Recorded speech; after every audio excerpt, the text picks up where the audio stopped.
Қайырлы күн достар, бүгін лимон қосылған ерекше салтанатты капкейк дайындайтын боламын. Менімен бірге болыңыздар. Видеоны соңына дейін көріп, лайк басып, комментарий қалдырыңыздар. Рецепті достарыңызбен бөлісіп, каналға жазылуды ұмытпаңыздар. Ал ендеше бастайық. 3 жұмыртқаға шым-шым тұз сеуіп, 180 грамм қант қосып миксермен шайқаймыз. Орташа лимонды жуып, құрғатып, цедрасын үккішпен өткізіп аламыз. Тек сары қабығы ғана керек, ал ақ қабаты қышқылдан береді, сондықтан ол бізге керек емес. Және осы лимонның шырыны керек болады.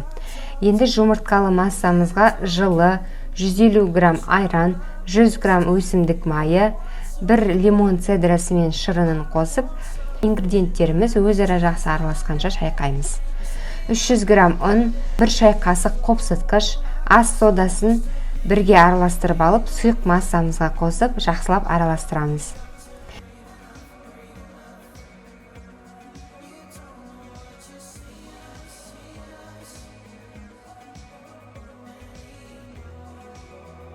Кексті осындай персоналды қағаз формаларда пісіруге болады, немесе бір пирог қылып, диаметрі 22 см үлкен формада пісіруге болады.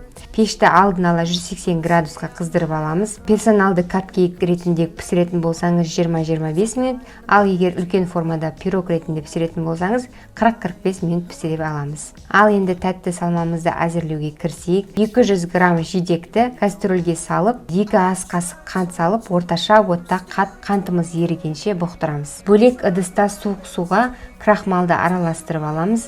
Мен жүгері крахмалын пайдаланатын боламын. Бөгде дәмі болмайды. Енді жидекке қосып бірер минут қайнатамыз. Лезде массамыз қоюланады. Енді басқа кесеге салып суытуымыз керек.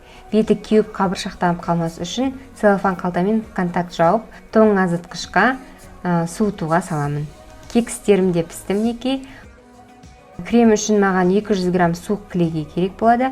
Майлылығы 33-35%-дан кем болмайтын кілегейді аламын. Суық ыдысқа суық кілегейімді құйып, миксердің алды мен төменгі жылдамдығында шайқаймын. Сөйтіп ақырын-ақырын жоғары жылдамдыққа ауыстырып, қоюланғанша шайқайтын боламын. Шамамен 4 минуттай шайқағаннан кейін кішкене қоюлана бастайды. Сол кезде қант ұнтағын қосып, тағы да жалғастырамын. Суық жидектің 1-2 қасығын бөлектеп алып, сүйегінен бөлемін. Ситадан жеңіл өткізіп алып, жидекті кремге салып араластырамын. Енді кекстің ортасын босатып, жидек салмасын саламыз. Содан соң креммен әсемдейміз. Ал енді ортасын бөліп көрсетейін сіздерге. Лимон дәмді, таңқурай мен кілегейлі кексіміз ерекше дәмді болып шықты. Көрген көзге де ерекше екені көрініп тұр. Жақындарыңызға дайындап қуантыңыздар. Еш қиындығы жоқ. Рецепт ұнаса лайк басып, достарыңызбен бөлісіңіздер. Келесі жүздескенше.